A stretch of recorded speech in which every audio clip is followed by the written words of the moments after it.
We are now live streaming. Do you have any participants? Oh, one person's joined us. We're going to give it just a couple of minutes, 1 minute, and then we're going to get started.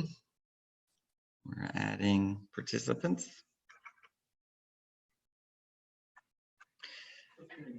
Okay, it's 10:01. Welcome to today, which is what? May 19th. We're in week 10 since the shelter in place started on March 15th. This is, I believe, our 7th live stream video, and we're glad that each of you could be with us here today at Boulevard Realty to hear about the state of the market. If this is your first time, I do want to encourage you to go back to our website, yourblvd.com, and watch some of the previous episodes that we've had. I tend not to repeat myself because that information is there, and just really focusing on the new information from this week. This week, of course, was important because yesterday at 2 o'clock, the governor did announce that we're proceeding on with phase 2 of the reopening of Texas. And I know many people are concerned and confused and distraught a little bit all at the same time. So I'm not going to make any political statements one way or the other. Our foremost position has always been the health, safety, and security of both our agents, our staff, and for the general public. And so my overwhelming premise is that people should do what they're most comfortable with. If you're uncomfortable around people, don't go anywhere. Hunker down, stay at home. We'll deliver you some toilet paper and some bananas if you need it. So let us know that. But if you're more comfortable, the state and the city are opening up a few more activities, and we're going to see a progressional opening of activities, retail, restaurants, bars, gymnasiums, other things, golf courses, tennis courts for my daughter. And for those people that are comfortable, they will, I think, slowly begin back some of those endeavors. And some people just are not going to be comfortable. And I think most of us are just understanding that you should calculate your level of risk. I was discussing with a coworker earlier today, the less you drive, the less risk you have of an automobile accident. The more you drive, the more inherent risk that you have. And that's with almost anything. Of course, there's going to be more risk. As more of us go to 50% capacity of restaurants, as more of us go out to play tennis or run or walk or be in our neighborhoods, the level of risk will increase and the number of cases of COVID-19 will increase. I mentioned, I checked again today, hospital capacity is about at 1/3, which means there's ample capacity for people when there is some sort of surge 4, 6, 8 weeks from now, which I anticipate to happen. There's just, you can't integrate more into society without a vaccine and not have more cases. And for people who are overly concerned about that, they should take extreme precautions. And we're going to take just general precautions, continued use of washing your hands, mask where appropriate, more sanitizer, thermometers, all those sort of things, which I think are good, but we do need to begin to resume some form of normalcy just in our society. I think we're ready for some changes here, and people are eager to get back out amongst one another. I had a lunch yesterday at La Grilla. It's the first time I've been to a lunch in a public place in 10 weeks. I managed to put on a coat. I didn't wear a tie, but slacks and a jacket to go to lunch, and it was nice to see friends and catch up with people. And there were tables 20 feet away from us, but there was no one even remotely close to us or whatever. And so that's just a beginning of some form of normalcy. And for those that are comfortable with that, I think you're going to see more and more opportunity to interact. And those that are not comfortable, I think you should continue to practice your health and your safety constraints as you see fit. The most important thing probably for real estate as it relates to phase 2 is the reopening of public open houses. The Houston Association of Realtors had removed the public open house option on HAR.com, which eliminated it from Zillow.com and Realtor.com and other places because we just didn't know about crowd control during the phase 1 of the reopening. And now that we're at phase 2, public open houses at HAR.com are back available. There was a notice that went out today on HAR.com for the realtor side as well as the consumer side. And so you're going to see the beginning of those sort of openings. And I think some people are anxious to get back to go see some open houses. I think it's going to be very cautious. I don't see mad rushes of things over there. But for those of us at Boulevard Realty, we're going to practice extreme social distancing when it comes to open houses. I'm going to share some of the screens now that we have for you today. Hopefully I'm good at this. We'll see if I am or not. But one of the things I really want to highlight today is this anticipation of what I think is going to be a pretty good month of real estate as we get to June and July. If I compare the hits on the websites, this is people going to HAR, Trulia, Zillow, Realtor.com. If I look at last year, we had 16,652 views or hits during this period 1 year ago.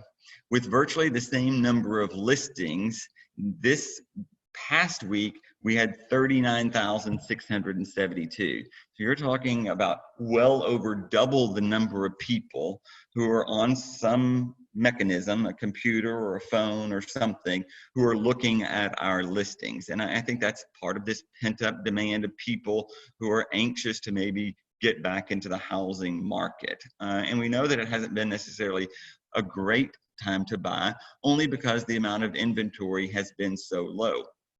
I personally have a number of buyers in the marketplace, and there's not houses for them to buy, whether that's at the $400,000 to $500,000 range, or the $600,000 range, or the $2 million range in Memorial. There's a shortage of inventory, and it's of course appropriate in Memorial. You can imagine why it would probably be low if all of a sudden you have 3 children that you're homeschooling, and one of the partners is over in some other room working from home, dealing with some sort of stress from working from home and having the kids at home. You can imagine that wouldn't be a great time to list your house or show your house or make it available for people to see a house. So the inventory has been off, and it has kept the value of homes in check.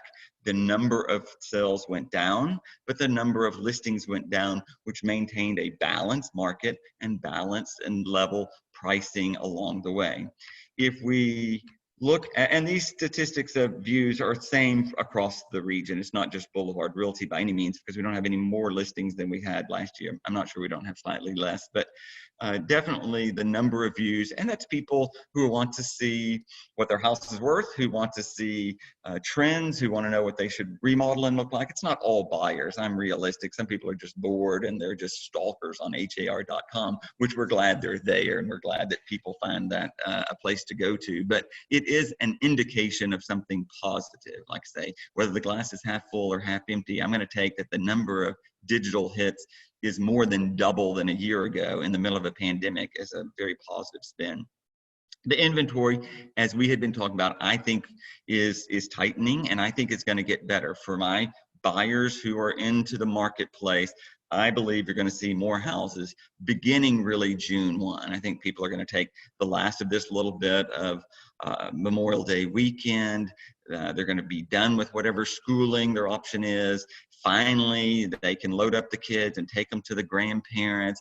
Finally, they'll feel a little bit better about going to their vacation home. They're going to want to do something different than what they've been doing for the previous 10 years. And when they load up and go, then it's a better time to go show the house. The beds are made already. And so it's just going to be a better time to go list your house. And I have a number of listings. The firm has a number of listings, and I think we'll put on after the Memorial Day weekend. So you see that the Greater Heights area, and this is a pretty well-defined area of above 500,000, really just taking in the main subdivisions of Norhill Heights, Woodland Heights, and Houston Heights. The inventory is catching up from compared to last year. We boosted significantly from 3 to 4 weeks ago, and now that inventory is only off by about 5%. All of Area 9 is actually up. We have more houses than we had a year ago. It's a pretty significant difference than a month or two ago when we were off by 40%. You actually have more listings coming into the marketplace. Same with Montrose, not a tremendous amount, but more, so up by 7.5%. West U continues to stay down by about 11%, and I think the biggest gap still probably is over here in Memorial, and I think that's probably because you have more families in Memorial than you do particularly in Montrose or the Heights or some of these other areas. So inventory getting better, which is better for buyers. I mean, sellers just probably need to be realistic too, that there'll be more buyers in the marketplace in June than there were in the middle of the stock market declining and oil being at minus $37 a barrel. You know, the difference in oil between today and a month ago is $67. That's a pretty good swing in a month or two. I'm not saying it's great, and I certainly want to be clear that I'm not remotely insensitive to the people who are impacted by oil. And I think our region and our state is going to be impacted for a number of years because of supply and demand in the oil industry. And so I'm going to get out and drive as much as I can, as quickly as I can, and hope that gas goes back to $3 a barrel. I mean, $3 a gallon, but you know, I don't see that happening in the immediate future. But inventory getting better. I think inventory is going to be significantly better in June and give people, some buyers who have been a little frustrated, some more options. As you see, these open houses, and like I say, this is a holiday weekend, so I don't know how great open houses are going to be. And each firm is going to be able to put in their own rules and regulations. I don't think it's going to be back the way it was before the pandemic, and especially not at Boulevard Realty. We are putting in some fairly significant guidelines with regards to open houses because we want safety of our agents and safety of the public in general. We are going to be in crowd control as much as we are marketing and sales. So our agents, if they host an open house, are going to remain outside the house almost the entire time. They're going to manage crowd control. They're going to limit to one party at a time. That can be an individual or a couple. We're hoping that families aren't just coming to look at houses because they're bored over here. I don't think this is probably, we are in the middle of a pandemic. We're not at the end of a pandemic. So let's don't bring 6 family members over to look at a house. Let's come look at a house during an open house and then make an appointment to see it privately so that it's healthier and safer. So we're going to just limit it to one group at a time. We're going to require masks. We're going to have sanitizer and wipes and gloves and things that are appropriate. And we're going to continue to maintain extreme social distancing for people who are waiting to get in the house. There's usually a yard and a place to be at least 10 feet away from one another. You can talk with your agent that's out in the front there while we're waiting for the next couple to leave the home to let the next group in. So we're going to limit ours. I don't think it's responsible to have 40 people in a home at one time. I just don't think this is the time to go back to that sort of level. So we're going to pace the number of people at the open houses and make sure that, you know, we've opened as many doors as possible. The lights will already be on. We'll use the wet wipes to open the doors and turn on the light switches. And so we're going to continue to practice what we consider to be the healthiest option for those that are willing to go take a look at homes. And of course, if not, then we still have virtual options, virtual open houses that will continue to stress, and individualized appointments or whatever, so that we can space these showings out every 30 minutes or so. That's probably the safest way to do it. But we do know that some people just aren't able to do that. And so we're looking forward to gradually getting back into some sort of open house as we can. If you look at the overall market for even the nation, this is done by the St. Louis Federal Reserve. They put out a weekly update of the hotness of real estate markets across the country. And you can see it's kind of color coded here. We make these slides available, so if you want them after the presentation, you can capture them from our website or we'll email them to you. But Houston in itself is actually doing quite well compared. Blue is the absolute best, it's the hottest market based on supply and demand and interest and pricing and a number of factors that the Federal Reserve calculates, people smarter than I am. And you can see areas, you know, New York, they're in lockdown over there, so there's not a lot of people rushing over there to buy a $16 million loss overlooking Central Park at the moment. But compared to the state of Texas, you can see that in general, Houston is holding up just fine, even with uncertainty in the oil and gas, and certainly uncertainty with the general overall status of the economy. It appears to be, and I think that's because we don't have an oversupply of inventory, and we still are facing, I mentioned in one of my previous weeks, just follow the number of U-Haul trips. So long as more people are moving into Houston and Harris County than are leaving Houston and Harris County, we're probably going to be okay. When there starts to be some mass exodus, which I do not anticipate happening, everyone needs to be nervous. HEB and the grocery stores and Uber all need to be equally concerned if you're losing population. But I think what you're going to see over the next couple of years is people moving to less dense areas, more economically friendly states than high state income tax like a New York or a California.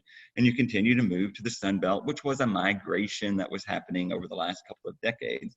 The Nashvilles, the Atlantas, the Austins, the Houstons are going to remain a good place to come, live, work, and play, and try and be as healthy as possible. So we're going to continue to monitor that aspect of, you know, what is the regional outlook for our area. And the reality of it is no one really knows. Uh-oh, Aaron, what did I do there? Did I lose this all? You did that? And are we still live? Okay, good. Someone will tell me how to get back to where I do not share the screen anymore, but I'm not sharing, and just me, and it's looking at me. Sorry, we had a mild technical glitch here. We're done. We're done with the slide. There you go. Okay, so I mean, but overall, I think we're easing back in to what I consider to be a better phase of real estate for the months of June and July. I believe, and I've been saying, I think it's going to ebb and flow. I think headlines are going to ebb and flow, and I personally don't see a vaccine anytime soon, and I personally see probably resurgence, and we must have some flexibility to retract and maybe shelter back in place, whether that's in the middle of flu season in the fall or the middle of the flu season next spring. I don't really know, but I think we need to be prepared for that. We've opened our office at Boulevard Realty. We opened up on yesterday, on Monday, and intend to keep it open. I intend to keep it open on a daily basis. I don't need a bunch of crowds. I don't need people who don't have a particular reason to be here to not be here, but the staff is up and working. Agents come and go. We practice social distancing and mask where appropriate, and want to get back to some form of normalcy over here. So I'm looking forward to a good month in June and July, and maybe a little slower time in August for a number of reasons. I believe schools will start back sooner, and we'll be distracted a little bit during the month of August, which is typically a bad month for inside the inner city anyway. So I think it'll ebb and flow a little bit, but overall, I think we're going to see a little more inventory, which gives buyers a few more options. Nice houses continue to sell, and things that had struggled in good times are going to continue to struggle, and we're going to need to find a new way to position them through some form of concierge services or some sort of changing in our marketing strategies or just the positioning of those homes overall. But overall, I think things are going fine. I do think as Houstonians, we need to recognize that hurricane season is just about to begin. It technically begins on June 1, but as we know that the climate is changing for whatever reason, you saw the first storm form 2 weeks before hurricane season. Arthur has come and has drenched a lot of rain yesterday. It didn't impact Texas at all, but it's an indication, and all indications are that we're going to have a very active hurricane season. And we all need to begin to prepare for another form of disruption in the form of a hurricane. Let me be as clear and direct as I possibly can. I believe everything in Harris County is in a flood zone and is at risk of flooding. And I think everyone in Harris County needs flood insurance. Your car is going to flood, your garage could flood. And so I think it's best if we all get flood insurance, and it's best to get flood insurance now. You can't get flood insurance when the hurricane is formed in the Gulf of Mexico. They don't let you do that. So if you are thinking about flood insurance or not, and remember, I give this talk every day, 60 to 65% of all the homes that flooded in Harvey, not counting the release and not counting the water from Kingwood and Lake Conroe and Lake Houston, were areas outside of the floodplain that were not required to have flood insurance. More homes flood outside the 100 and 500 year floodplain than inside the 100 and 500 year floodplain. So I don't care what your floodplain is, you need flood insurance in Houston, Texas. And so I want to encourage you to reevaluate that. If you're not at high risk on one of the maps that I don't think is particularly accurate, it's relatively inexpensive insurance for you to get. And I would encourage you to look at your flood insurance and evaluate your position and get it if you haven't. And then one more thing that's kind of important for all of us is the census. I mean, we should be embarrassed as a state and a nation, the poor turnout that we've had in signing up for the census. About 54% of America has registered with the census today. Houston itself is lower than that. Houston and Harris County are down at about 53.8%. And I encourage you and use your social media and remind your friends and your children and your parents to go to my2020census.gov and sign up for and register at the census. This is how the government provides funding for things that we're in need of. Federal funds for infrastructure, federal funds for recovery, federal funds for disaster, federal funds for healthcare, federal funds for education, federal funds for nutrition, federal funds for homelessness, federal funds for HIV treatment. I don't know how to make it clear. The more people we register, the more ability we have to get back a fair rate of return for the money that we pay to the government. And so I encourage you to get counted and be counted and take it seriously, encourage others to do so. I know there's been a pandemic, but it really is more important than ever to be counted at the census. And so I encourage you to do so. And look forward to enjoying a little more of the summer, getting out a little bit. Fady and I are going to take a road trip. We're driving to Marfa. I don't think anything's open in Marfa, so we're going to see the vastness and the emptiness of West Texas. That's really what we're looking forward to. Prada, Texas and Marfa was open because it's really just an art installation, so we can drive and take our picture at Prada.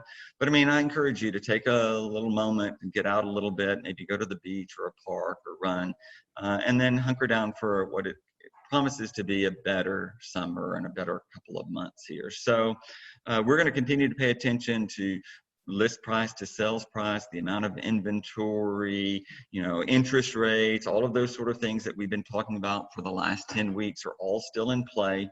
I think, like I sit and talk, the greatest thing you have to fear is fear itself. And so if you'll look at that glass and decide, are you going to be one that thinks it's half full or half empty, that's really going to determine whether or not you're willing to participate in real estate. And if you feel secure in your job and your savings and you want to buy a house and you didn't like where you've been quarantining in place, this is probably a good time for you to go buy a house. It's not the end of the world in real estate in Houston, Texas. It's actually the best place to be with regards to real estate. It's stable. You're not going to see massive declines. And you're going to continue to see, I think, some weakness in the economy. All these restaurants are not going to make it. All these small businesses, even the large businesses, are not all going to make it. So it's one more plea from me to you. If you want it to stay around, you have to go and support it. You have to shop at C&D Hardware if you want a C&D Hardware. You have to go to Man Ready Mercantile if you want it to be here 4 months from now. You've got to go to the small restaurant that you love, or it's no longer going to be here. So I encourage you, as you feel comfortable, to go out and shop local. We're going to continue to do the same thing here at Boulevard Realty. Remember, this pandemic is not near over. This situation is barely in the middle. It'd be nice if we could all say it's gone away. It's not gone away. It's here, and it's here for an extended period of time. But I'm going to go on about life. I'm going to go on about life in a positive environment, and I'm going to surround myself with positive people, and we're going to help those that are in need, and we're going to be as health conscious as we possibly can as we get back into just the ability to interact with one another. I find it interesting, is the open concept office space dead? I don't think so. I don't want any more Zoom meetings. I don't want any Zoom planning commission meetings. I don't really like these Zoom meetings. I want to interact with people I want to see their facial expressions. I want to be in front of people, whether that's at lunch or at a dinner or in a social setting or in a class. And I think people are going to want the synergy of being in an office with other people.